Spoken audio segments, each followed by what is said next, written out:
వాక్యంలో ఒక చక్కటి మాట అంటది, ద బ్లడ్ స్పీక్స్.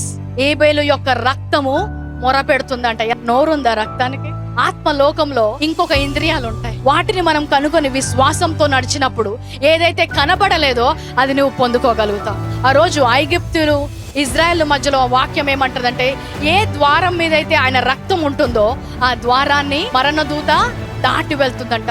ఈరోజు నీకు మరణ భయం ఉందేమో, కానీ దాని నుంచి విడిపించాడు. మరణ దూత దాటి వెళ్తున్నట్టు నీకు కనబడదేమో, కానీ యేసు రక్తము ఈ రోజు కూడా మన పక్షాన మొరపెడుతుందంట.